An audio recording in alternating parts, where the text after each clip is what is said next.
कल का बाजार किसी थमी हुई सांस जैसा था। सुबह शुरुआत हल्की कमजोरी से हुई।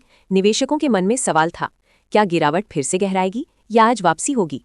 पहले घंटे में निफ्टी और सेंसेक्स दबाव में दिखे। ऑटो सेक्टर में बेचैनी थी। महिंद्रा, मारुति जैसे शेयर फिसले क्योंकि भारत ईयू ट्रेड डील में टैरिफ कट की खबरें घरेलू कंपनियों के लिए खतरे का संकेत दे रही थी। लेकिन इसके पीछे एक बड़ी तकनीकी कहानी भी चल रही थी। निफ्टी ने अपना सबसे अहम सपोर्ट 200 डीएमए करीब 25,100 को तोड़ दिया है।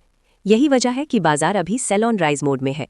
ऊपर की तरफ अब 25,500 का जोन एक मजबूत रेजिस्टेंस बन चुका है। वहीं नीचे की ओर 24,800 से 24,700 का इलाका अगला बड़ा सपोर्ट माना जा रहा है।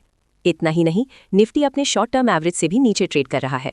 20 डीएमए लगभग 25,790, 40 डीएमए करीब 25,760 और 50 डीएमए भी इसी जोन के आसपास बैठा हुआ है। यानी टेक्निकली तस्वीर साफ है। जब तक निफ्टी इन लेवल्स के ऊपर नहीं जाता, हर तेजी पर दबाव बना रह सकता है। लेकिन जैसे जैसे दिन आगे बढ़ा, बाजार की कहानी बदलने लगी। Axis bank, JSW steel, UltraTech cement जैसे मजबूत नतीजों ने भरोसा लौटाया। धीरे धीरे खरीदारी आई और डर की जगह उम्मीद ने ली। दोपहर तक निफ्टी हरे निशान में आ गया और दिन के अंत में करीब 25,175 पर बंद हुआ।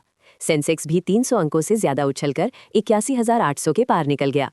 ये सिर्फ नंबर नहीं थे, ये बाजार का संदेश था कि गिरावट के बावजूद भारत की ग्रोथ स्टोरी अभी जिंदा है।